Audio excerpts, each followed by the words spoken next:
Hi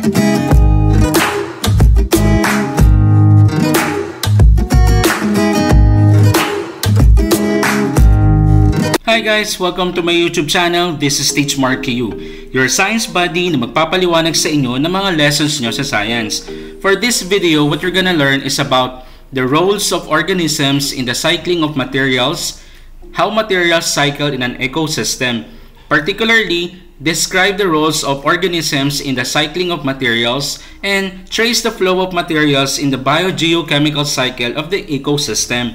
But before anything else, please do subscribe to my YouTube channel and click the notification button para maging updated kayo sa mga bagong science video discussions na i-upload ko. So what are we waiting for? Let us now explore the world of science. Before we proceed with our discussion, I have a short activity for you. I will call it What Happened. You're going to watch a video clip, and after watching, you're going to answer two questions. These are the two questions. What kind of environmental problem is shown in the video? How does this environmental problem affect the marine ecosystem? This is the video and please watch this.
Again, question number 1, what kind of environmental problem is shown in the video?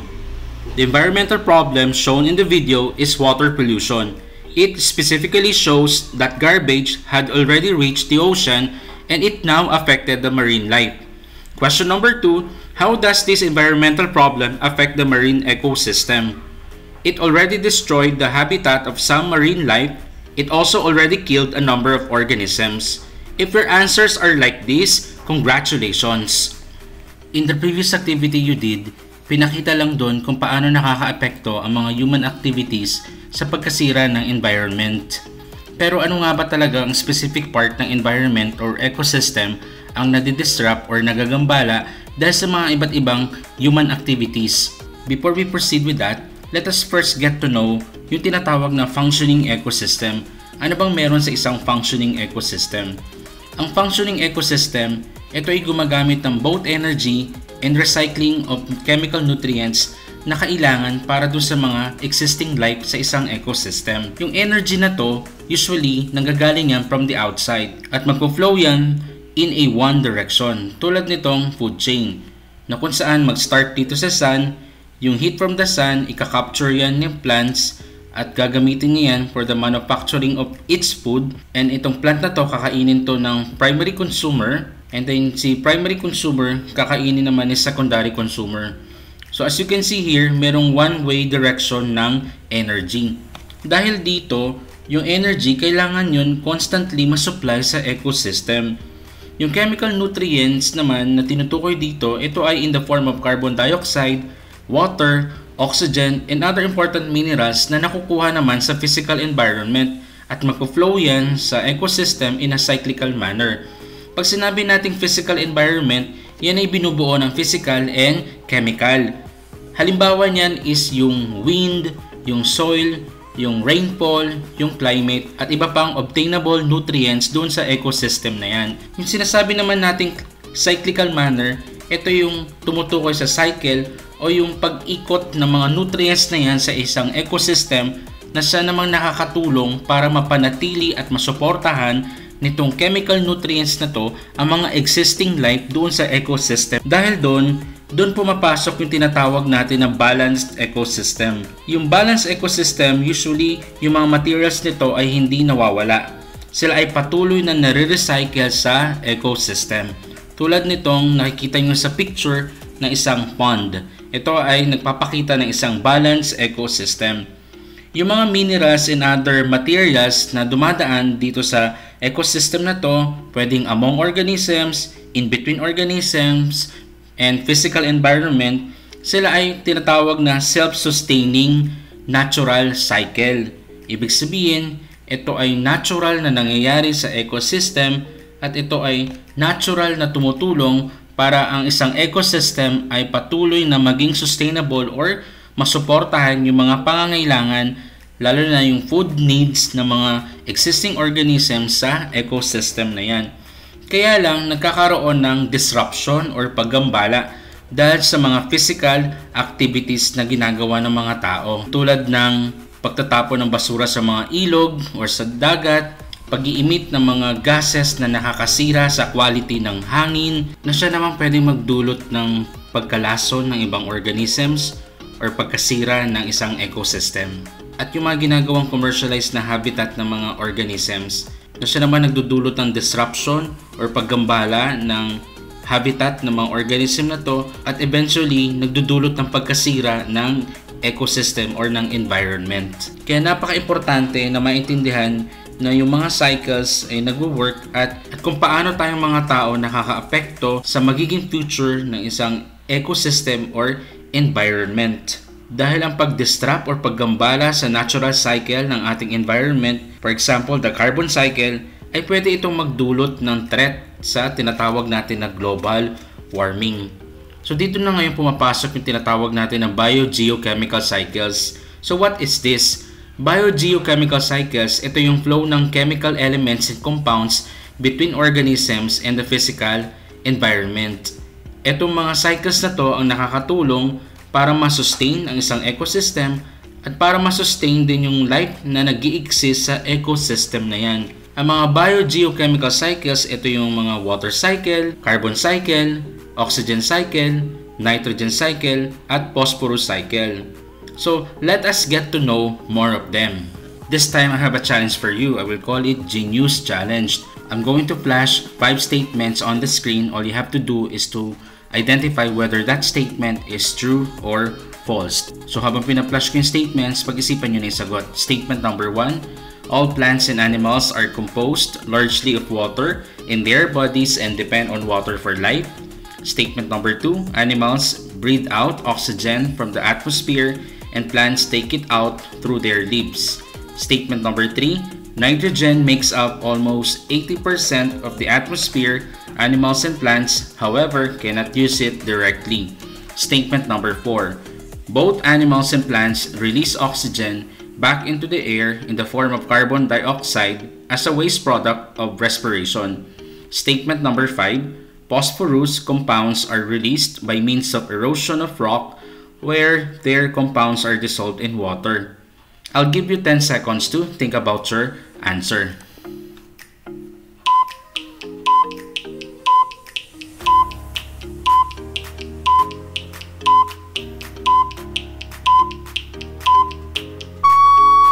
Let us check if your answers are correct.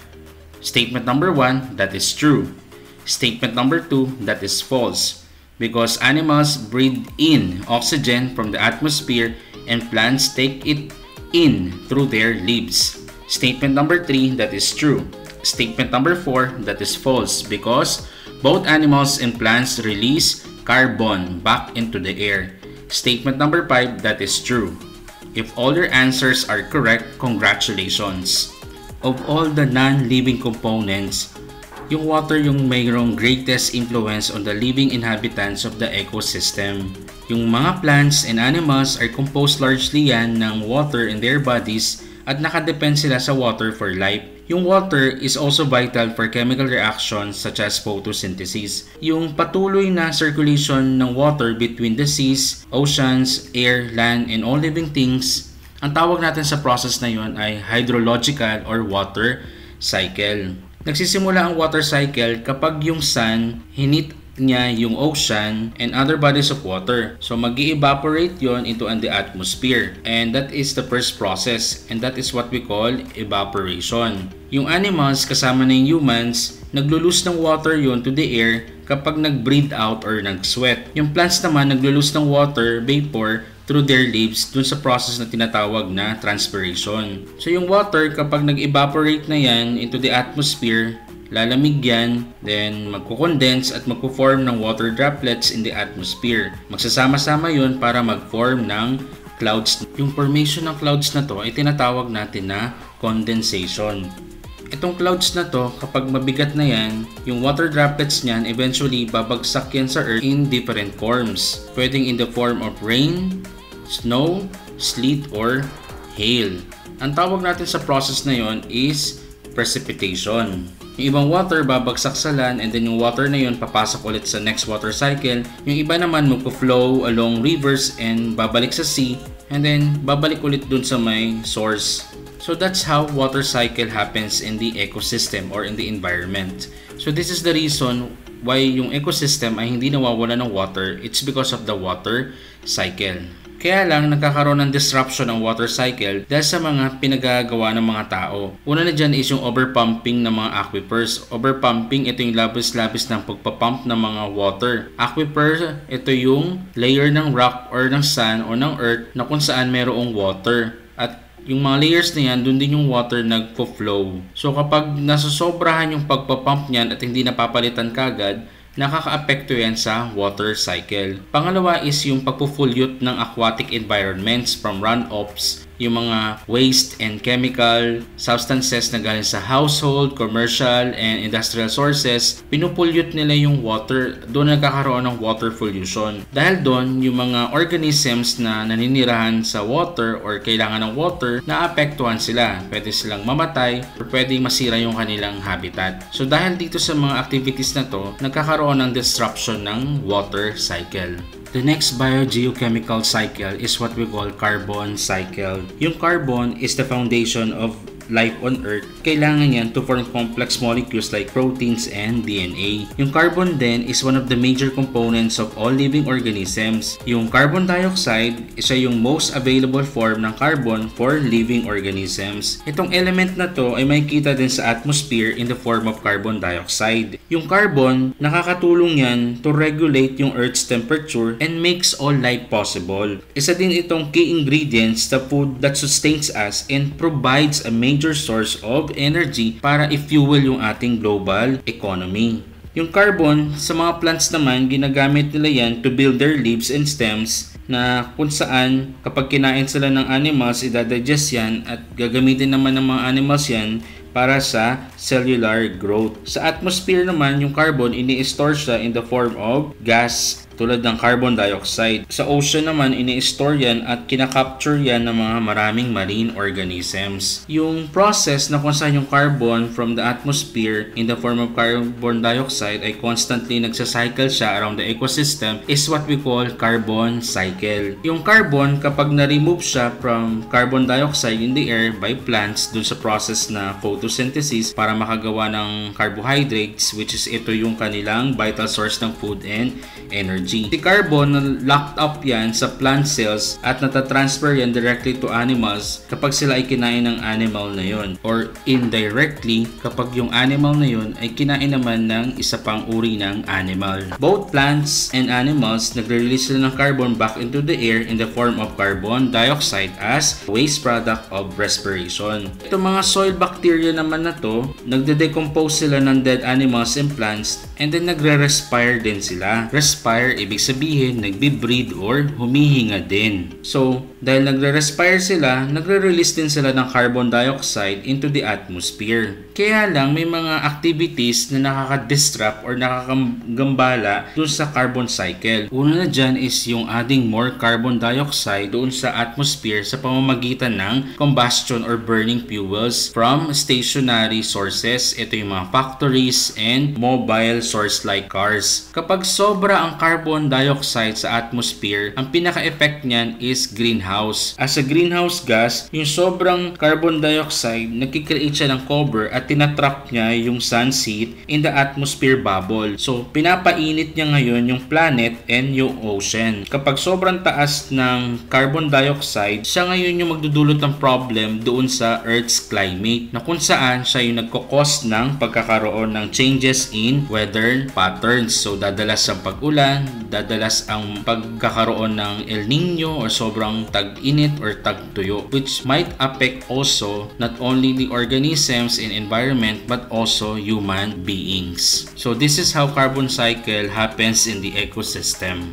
Next in biogeochemical cycle is what we call oxygen cycle. Oxygen, tulad ng water, is essential for most living organisms. So what is oxygen cycle? Oxygen cycle, yan ay tumutukoy sa movement ng oxygen through atmosphere or yung air, biosphere or yung plants and animals, and lithosphere, ito naman yung Earth's crust. Animals, nagbe-breathe in sila ng oxygen from atmosphere at yung plant naman nagtitake in through their leaves. Both plants and animals gumagamit ng oxygen during respiration para makapag-release sila ng energy from the food to power all life activities. Although itong plants and animals nagtitake in ng oxygen all the time, pero itong plants, ginagamit lang yung oxygen only at night. Kapag daytime, yung photosynthesizing plants, nagre-release sila ng oxygen at a faster rate than they do in respiration. So yung cycle ng oxygen between respiration and photosynthesis, nakakatulong yun para ma-maintain yung constant level ng oxygen in the air. Yung largest contributor ng oxygen cycle is yung photosynthesis, which is ito yung process na kung saan yung mga plants gumagamit sila ng carbon dioxide, ng light, tsaka ng water para makapag-produce sila ng oxygen from carbon dioxide. During daytime, itong mga plants nag-undergo to ng photosynthesis tapos nagre-release sila ng oxygen into the atmosphere as its waste product. Itong animals naman, nagbe-breathe in sila ng oxygen at kinagamit nila yon to release energy from their food through cellular respiration. Yung plants, nagre-respire at nagtitake in din sila ng oxygen. Pero kapag gabi, yung plants, hindi sila nagpo-photosynthesize. So, hindi sila nakakapag-produce ng waste oxygen. Instead, ang ginagawa nitong mga plants na to, nagtitake in sila ng oxygen na kailangan nila for respiration from the atmosphere. With that, may mga activities na ginagawa ang mga tao na siya nakaka-disrupt dito sa oxygen cycle. Ito yung clearing of photosynthesizing vegetation. Ibig sabihin yung pagpuputol ng mga puno, ng mga halaman,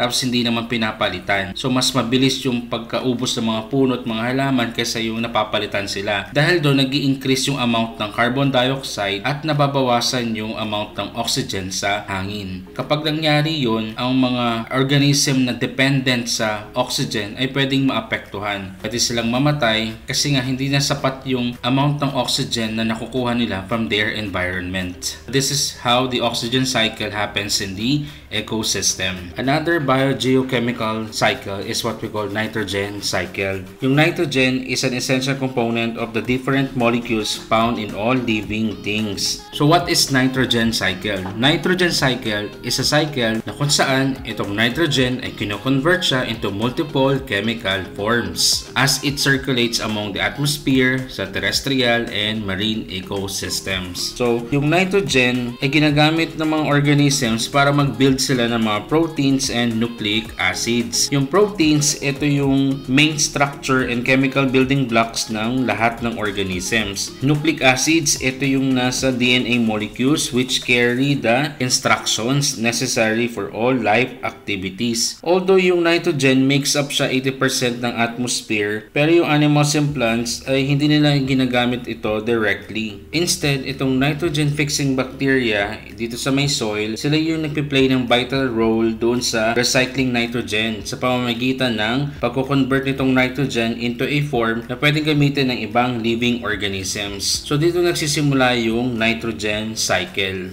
Itong nitrogen-fixing bacteria, nakatira yan sa mga roots ng peas and beans. And some other plants, ina-extract nila yung nitrogen directly sa air para makagawa sila ng nitrates. Ito yung usable form ng nitrogen. Ang tawag doon is nitrogen fixation. Yung ibang nitrogen compounds naman ay nafo-form in the air by lightning. Si lightning, kinocombine niya si nitrogen and oxygen in the atmosphere para maka-form ng weak nitric acid. Itong compounds na to, nawawash down yan by rain and nagko-contribute yan doon sa nitrogen content ng soil. Itong nitrifying bacteria, kino-convert niya itong nitrogen compounds into nitrates na kung saan iti-take up naman yan ng plants through their roots. Yung ibang nitrogen compounds naman ay kinakain nitong mga herbivores na to. And then ipapasa nila yan sa carnivores kapag kinain sila ng carnivores. Yung nitrogen, ultimately, bumabalik yan sa soil from animal waste, yung mga dumi ng hayop, or from the remains of plants and animals. Kapag namatay itong mga plants and animals na to, yung soil organisms or yung mga decomposers, i-break down itong remains ng mga plants and animals na to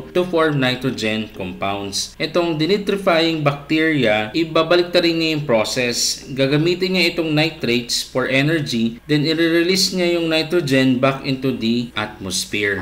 Ang mga tao na di-disrupt or nag-i-intervene sa nitrogen cycle sa pamamagitan ng pag-a-add ng large amounts ng nitric oxide into the atmosphere kapag nagkakaroon ng burning fossil fuels at high temperature. Another thing, nakaka-add ng nitrous oxide sa pamamagitan ng pag-a-apply ng mga commercialized inorganic fertilizers to soils. So ito yung mga activities ng human beings na nakaka-apekto sa nitrogen cycle. Hindi maganda kapag mataas ang level ng nitrogen sa atmosphere dahil nakaka-apekto to sa human health, napapababa nito ang biodiversity, higit sa lahat, pinapalakas nito ang global warming. Once again, this is how nitrogen cycle happens in the ecosystem. The last biogeochemical cycle is what we call Phosphorus Cycle. Phosphorus Cycle, ito ay dinidescribe niya lang yung transformation and translocation ng phosphorus na usually makikita sa soil yan, sa water, living and dead organic material. Isa ito sa element na present sa structure ng mga living organisms, and isa rin ito sa mga important components ng maraming biological molecules such as DNA as well as in the membrane structure ng cell. Present din ito sa mga bones and teeth ng animals in significant quantities. One of the major differences ng phosphorus cycle with that of carbon and nitrogen is that yung phosphorus is not present in the atmosphere bilang isang gas. Si phosphorus ay makikita siya or naka-embed siya sa rocks. Yung phosphorus compounds nare-release siya by means of erosion of rock where itong mga compounds na to ay madidissolve sa water. Yung mga plants naman, tinitake in nila yung phosphorus that they need from the water. Ibig sabihin, yung phosphorus na present sa water, once na inabsorb yun ng plants,